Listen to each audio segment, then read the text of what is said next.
In this video essay, I'll attempt to answer why Ridley Scott's Blade Runner is one of, if not the best sci-fi movie of all time, and why the sequel is an unmitigated failure, and I don't just mean commercially. First of all, forget those shiny, happy sci-fi movies where aliens just want to phone home, and robots are your cheerful sidekicks. Blade Runner looked at the future and said, no, let's make it depressing. Think Los Angeles, but with the weather permanently stuck on the world's worst drizzle, the population cranky and sleep-deprived, and a constant existential crisis hanging in the smog-filled air. But instead of laser battles, this movie serves up a gigantic portion of what does it even mean to be human? Angst. You've got replicants, those fancy artificial humans, who've got the nerve to want things like, longer lifespans and not being hunted for sport. And then there's Roy Batty, their poetic, slightly homicidal leader, who makes you weirdly root for the bad guy because, hey, maybe he has a point about this whole fleeting existence thing. Of course, Blade Runner wouldn't be complete without a side order of mind-bending ambiguity. Is Deckard, the replicant hunting Blade Runner, secretly one of his own targets? The movie's subtle but does drop hints like rogue unicorns and suspiciously shiny eyeballs. There's endless debates about whether the main character is even on the right team. And the visuals? This movie invented that whole grimy, neon-drenched cyberpunk aesthetic that practically every sci-fi flick shamelessly ripped off later. Yet, Blade Runner does it best, because its world feels lived in, like the future happened and left greasy stains on everything. Plus the soundtrack is by Vangelis, and I'll get into why you need to listen to the 2017 remastered version in a darkened room with your eyes closed so you can question your existence later. Blade Runner isn't your standard issue space adventure with plucky heroes and heartwarming resolutions. It's a moody, rain-soaked masterpiece that will make you question everything, from the contents of your fridge to the fundamental nature of your being. It's the kind of movie you watch and then immediately feel the need to go stand dramatically in the rain, in a long coat, and contemplate your life choices. This isn't just another science fiction movie, it's a masterpiece that transcends the genre.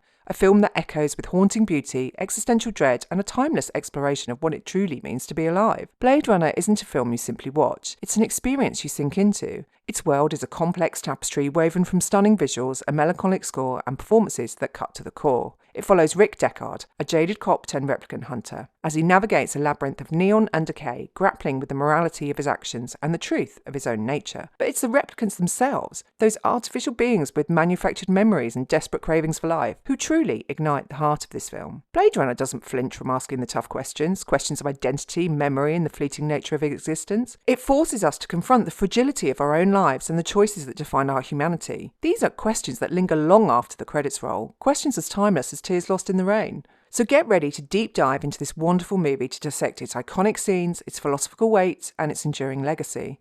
We'll unravel the mystery of Deckard's nature, explore the symbolism that haunts every frame, and discover why, over 4 decades later, Blade Runner stands as a beacon, a testament to the power of science fiction, not just to entertain, but to challenge, inspire, and ultimately make us think about who we are. We'll also talk about why Villeneuve's sequel 2049 is a hollow, tattered, although very pretty thing with no heart or artistic soul. But first, how did this artistic masterpiece come to be? The birth of Blade Runner was a crucible of creative genius, technical innovation, and near constant chaos. From the ashes of abandoned scripts and clashing personalities, a dystopian masterpiece took shape, a film whose haunting world and existential questions still resonate. Ridley Scott, a young director with a knack for stunning visuals, after the success of his film Alien, which coincidentally is set in the same universe as Blade Runner, became fascinated with the gritty neo-noir atmosphere of Philip K. Dick's novel Do Androids Dream of Electric Sheep? Intrigued by its core themes of memory and identity, he saw the potential to craft a cinematic world as much as a story, but the road to that decaying, rain-soaked Los Angeles of 2019 was paved with turmoil. Screenwriter Hampton Fancher wrestled with adapting Dick's peculiar post-apocalyptic world. His scripts were rewritten, abandoned, and resurrected throughout production. Eventually, David Peoples was brought in, contributing his own bleak, poetic sensibilities to the screenplay. He also set a further sci-fi film, Soldier, in 1992 in the same universe. Securing funding was another battlefield. Initial investors balked at the dark, cerebral tone of the project. Finally, a fledgling production company, the Ladd Company, took a gamble, believing in the strength of Scott's vision. Their faith would be both rewarded and tested. Casting brought its own challenges. Harrison Ford, fresh off Star Wars fame, initially had little interest in another sci-fi flick, but after a grueling screening of Alien, he was moved by Scott's vision and the nuanced darkness of Rick Deckard's character. Finding the right actors to embody the film's unique brand of replicants proved equally difficult, but performances by Rutger Hauer, Sean Young, and Daryl Hannah would become iconic, their characters walking a knife edge between the artificial and the achingly human.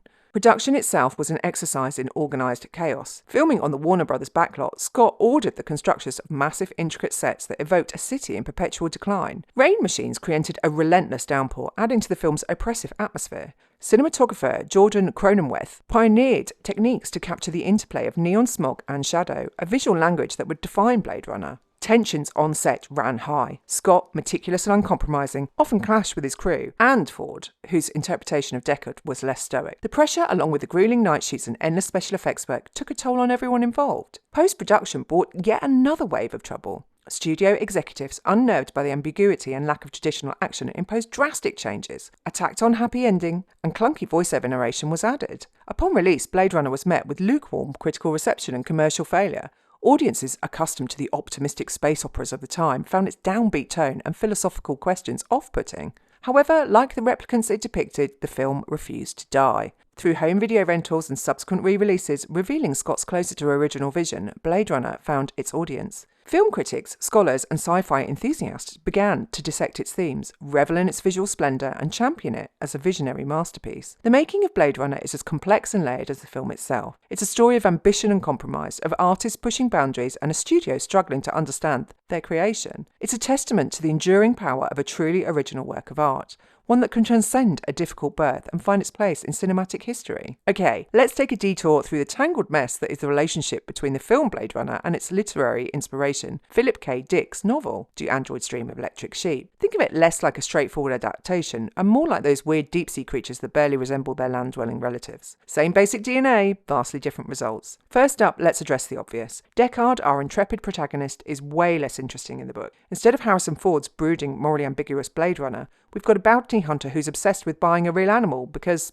status symbols, am I right? No wrestling with the nature of humanity here, just a guy who really wants a goat for his lawn. Speaking of animals, Philip K. Dick was clearly having some existential thoughts of his own when he wrote this novel. The world is a post-apocalyptic dust bowl where most animals are extinct, and owning a live one is the ultimate flex. It's a reflection of environmental anxieties, sure, but it also makes the whole robot hunting thing seem a bit less urgent. Like, hey, Deckard, maybe focusing on saving the remaining owls before worrying about who's building the fancy toasters, yeah? The android themselves, not replicants, are portrayed quite differently too. They're less philosophically complex, more like cunning machines with limited emotional range. It's pretty classic sci-fi bad guy material, a far cry from Roy Batty's iconic Tears in the Rain monologue. You won't get much deep introspection about the meaning of life from these bots, mostly just escape plans and the occasional existential crisis about not owning a sheep. Then there's the whole mercerism thing. Yeah, that's a thing in the book. It's a weird quasi-religion where people plug into an empathy box to collectively experience the suffering of this Wilbur Mercer guy. Imagine collective trauma, but make it technologically assisted. The movie wisely drops the whole subplot, probably because trying to explain it on screen would give everyone a migraine. But the biggest irony is that while the film is called Blade Runner, a title swiped from an unrelated William S. Burroughs novel, it ditches the actual job of blade running. Deckard's not just hunting down rogue androids, he's got a side hustle of administering empathy tests to figure out who's human and who's not so human. The title was just too cool to pass up, even if it makes absolutely zero sense in the context of the movie. So yeah, Blade Runner the film and Do Androids Dream of Electric Sheep, the novel, shares some basic plot points, but the vibe is entirely different. Dick was spinning a strange yarn about consumerism, empathy, and what happens when your pet robot gets a little too smart. Ridley Scott transformed that into a neo-noir masterpiece about identity, memory, and the haunting nature of existence. It's an adaptation in the loosest possible sense, a testament to the power of taking source material and turning it into something both entirely new and wholly brilliant. So what happens in Blade Runner? Set in Los Angeles 2019, it paints a grim vision of the future. Rain falls endlessly, a constant veil over a cityscape choked by pollution and illuminated by garish neon signs. In this world, a shadowy corporation known as Tyrell has mastered the creation of replicants, synthetic humans designed for slave labour on distant off-world colonies. These beings, nearly identical to humans, are gifted with heightened strength and intelligence, but cruelly limited by a 4-year lifespan. Hate, love, fear, anger, envy. So they built in a fail-safe device. Which is what? 4-year lifespan. The film introduces Rick Deckard, a weary and disillusioned ex-cop pulled back into the service as a Blade Runner. It was quit when I come in here, Brian. I'm twice as quit now. A specialised hunter tasked with tracking and retiring escaped replicants. who've illegally returned to Earth. Deckard's latest assignment: eliminate a group of advanced Nexus 6 replicants led by the cunning and ruthless Roy Batty. Deckard's hunt leads him through the labyrinthine underbelly of Los Angeles. He encounters Zora, a replicant working as an exotic dancer, and Leon, a powerful labourer. Through these encounters, questions of morality and empathy begin to trouble Deckard as he witnesses flashes of desperation and humanity beneath the surface of his artificial targets. His investigation brings him to the Tyrrell Corporation, and a pivotal encounter with Rachel, an experimental replicant with implanted memories that blur the lines between human and machine. As Deckard's feelings for Rachel develop, his conviction wavers, and the nature of his own identity comes into question. Meanwhile, Roy Batty and his remaining replicant companion, Pris, seek answers from their creator. Something a little more radical. What seems to be the problem? Death.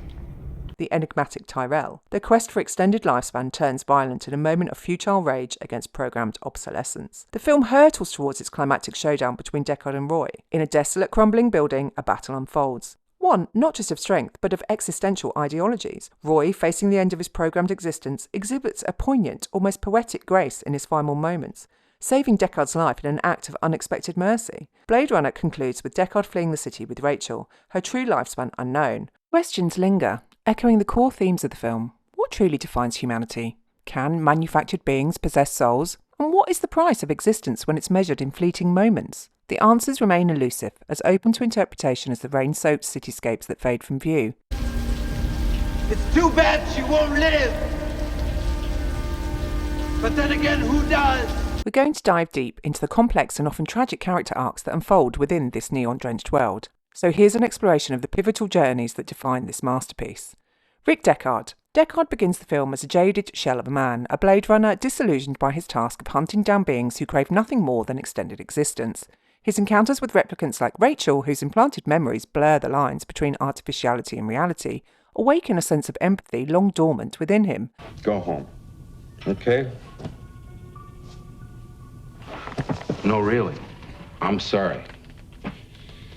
Go home. He starts to question the morality of his actions, blurring the line between hunter and sympathiser. Deckard's arc is one of internal conflict, a struggle to reconcile his duty with the growing awareness of the intrinsic value of all sentient life, regardless of origin. Ultimately, his actions and his final fight with Rachel suggest a rejection of the dehumanising system he once served and an embrace of a more nuanced understanding of what it means to be alive. Roy Batty, the leader of the rogue replicants. Roy is a force of nature, brilliant, ruthless, yet imbued with a poignant longing for longevity, denied by his creators. His journey isn't simply about survival, it's a rebellion against the cruel limitations imposed on his kind. The angels fell. Deep thunder rolled around their shores, burning with the fires of Orc. Roy confronts Tyrrell, his maker, seeking answers and defying his programmed fate. His final act, a moment of surprising mercy towards Deckard, reveals an unexpected depth of compassion. I've seen things you people wouldn't believe. A testament to a life seeking transcendence beyond its synthetic origin. Attack ships on fire off the shoulder of Orion. Roy's arc embodies a desperate battle against the finality of death and a yearning for... I watched sea beams glitter in the dark near the 10-house gate. for experiences that extend beyond his allotted time. Those moments will be lost in time, like tears in rain. Rachel. As an experimental replicant implanted with false memories, Rachel begins with the unshakable belief in her own humanity. Deckard's cold interrogation shatters this illusion, forcing her to confront the artificial nature of her existence. Her vulnerability and budding romance with Deckard humanise her. Rachel's journey centres around the fragility of identity, the power of memory, and the struggle for self-definition in a world that seeks to deny her agency. While her ultimate fate is left open-ended, her arc signifies a fight for recognition and the right to carve out an existence on her own terms. Other replicants, though less central, Zora, Pris and Leon, provide glimpses into the diversity and motivations within the replicant world. Zora's struggle for survival as an exotic dancer highlights the exploitation of replicants, their bodies used for base desires. Leon's raw strength and desperate loyalty to Roy illustrate the bonds of kinship formed among these engineered beings. Pris, with her childlike demeanour, masking a lethal nature, demonstrates the unpredictable potential residing within the artificial creations. Their arcs, although truncated by their retirement, contribute to a broader mosaic of replicants fighting for dignity in a world designed to deny them. Then we get to Gaff, a shadowy figure orbiting Deckard's world. Gaff is a constant enigma. His origami creations left strategically for Deckard hint at a deeper knowledge of Deckard's past and perhaps even his true nature. Gaff's arc is one of ambiguity. He might be a fellow hunter, a shadowy puppet master, or perhaps even a protector guiding Deckard's journey. His presence leaves lingering questions about identity and the unseen forces manipulating events within the film's universe. Blade Runner leaves us with no easy answers. Character arcs intertwine, motivations conflict, and the lines between human and machine blur. Each character embodies a piece of the existential puzzle, the ephemerality of life, the struggle for self-determination, and the ethical dilemmas stemming from unbridled creation. It's these enduring explorations that cement the film's legacy as a profound meditation on existence itself. There's been a huge amount of different versions of this film released over time, so for all those who are really nerdy, here is a breakdown. Oh, and just for the record, I like the original theatric release with the voiceover, although I think taking the Unicorn Dreams scene out was a mistake. Get ready for Blade Runner, the Choose Your Own Adventure edition. The original theatrical release, 1982. This is the studio exec's Ruin Everything version. Picture Deckard with a cheesy voiceover narrating all his thoughts because apparently audiences are too dumb to figure things out. Throw in a tacked-on happy ending where Deckard and Rachel ride off into a suspiciously sunny sunset for no good reason. It's like pouring melted cheese over a gourmet meal. The international release, 1982. A little less cheese, a little more violence. The version keeps Deckard's brooding silence intact, thankfully, but amps up the action with a few extra scenes of replicant carnage. Think of it as the slightly less dumbed-down version for audience who prefer their dystopias, with a side of brutality. The Director's Cut, 1992. This is where Ridley Scott finally got to flex some artistic muscle, yanking out that awful voiceover and the sappy ending. Plus, we get the infamous Unicorn Dream sequence, which either confirms Deckard is a replicant or just means he has very weird dreams. It's the more ambiguous and way more bleak edition. The Final Cut, 2007. This is the definitive no compromises. Scott gets the last word version. It's got polished visuals, enhanced special effects, and an even darker, more brutal final showdown between Deckard and Roy Batty. Think of it as the director's cut, but dialed up to 11 on the existential angst meter. Bonus is the work print, 1982 and released later. aka Blade Runner, the unfinished basement tapes. This rough cut version is a film geek's dream. It's got alternate takes, temporary music, and none of the slick polish.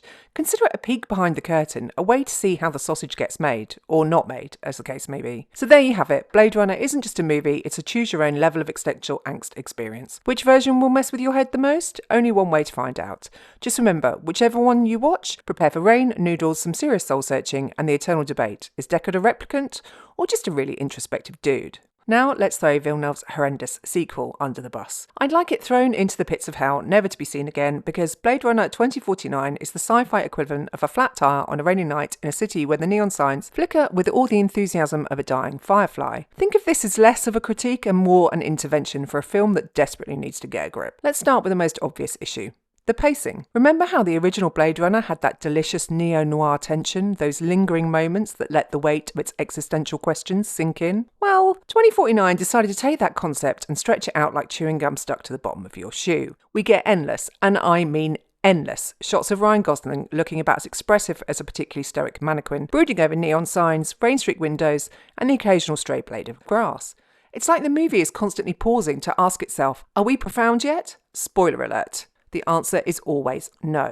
The plot, don't get too excited. Turns out replicants, maybe, possibly, kinda, sorta, can reproduce? Revolutionary, right? It's not like the entire emotional crux of the first film was based on these artificial beings desperately seeking a life beyond their programmed obsolescence or anything. Gosling's Agent K, a replicant Blade Runner with all the personality of a wet noodle, stumbles upon this shocking revelation and embarks on a quest for answers that makes a snail race look like the pinnacle of thrilling action. Of course, no self-respecting dystopian sequel would be complete without a villain, and boy, does 2049 not deliver, with Jared Leto's Neander Wallace. This guy makes the original film's Tyrell look like a cuddly teddy bear, with his creepy contact lenses, messianic ramblings, and a penchant for monologues that would make Shakespeare roll his eyes. He's less a menacing antagonist and more like a wannabe Bond villain who accidentally wandered onto the wrong film set. And what's a Blade Runner movie without its iconic protagonist? Sadly, the Deckard we get in 2049 is a far cry from Harrison Ford's morally conflicted, world-weary detective. This Deckard has all the charisma of a grumpy cat who's been woken from a nap and is deeply unimpressed. Ford mumbles through his lines, looking perpetually perpetually bewildered, like he can't quite remember why he agreed to this and wishes he were anywhere else. Maybe Vegas, maybe Mars, literally anywhere but in this mess of a movie. Speaking of mess, let's talk about those unanswered questions. The original Blade Runner revelled in ambiguity, leaving us to ponder the nature of memory and humanity. 2049 ruins the unanswered questions as Deckard is a replicant, and tries to do the same but ends up tripping over its own feet, flinging plot twists and philosophical quandaries at the screen like a desperate juggler. Is Kay just another replicant, or Deckard's secret son, destined to save the world? What's the deal with that replicant rebellion? Is that holographic girlfriend thing supposed to be romantic or just deeply unsettling?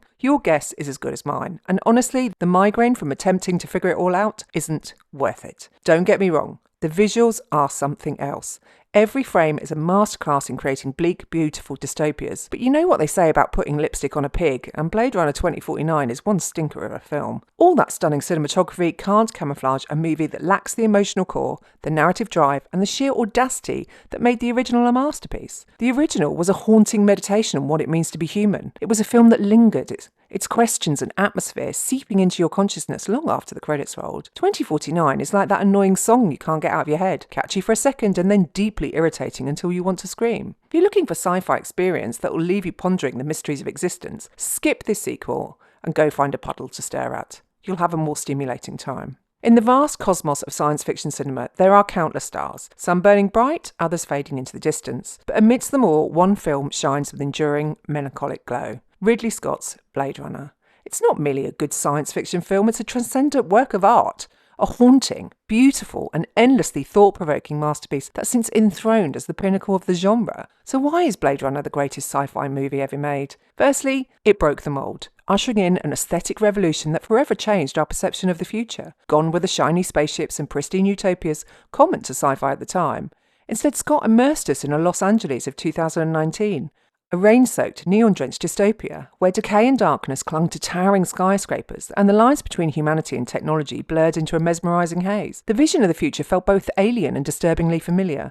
Its gritty realism laid the groundwork for countless cyberpunk worlds to come. Beyond the visuals, the film's existential core sets it apart. Blade Runner probes questions about the very nature of existence. The replicants, Roy Batty, Pris, Leon and Rachel, are not simply robotic villains, beings desperately seeking extended lifespans, meaning and a place in the world. Their struggles for identity and survival reflect our own fundamental fears about mortality and the transient nature of life. Witnessing Roy Batty's final monologue, his reflection on fleeting memories and experiences lost like tears in the rain, we can't help but feel a pang of empathy, even for an artificial life. The film also masterfully explores the morality of creation and control. The Tyrrell Corporation, playing God with its replicants, views them as disposable commodities, not sentient beings deserving of autonomy.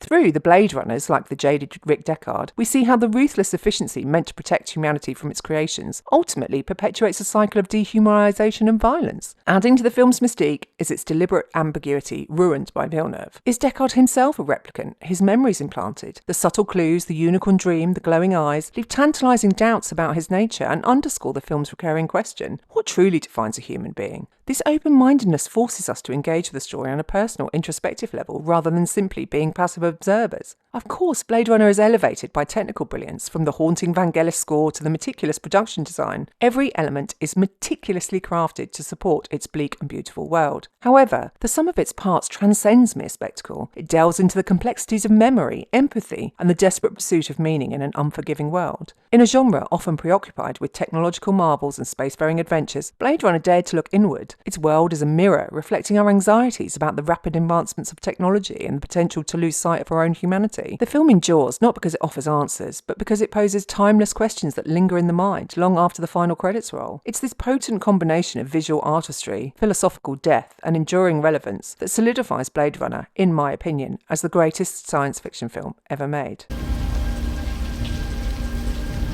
It's too bad she won't live. But then again, who does? That's all this videographer has time for today, and I hope to find you in the next one.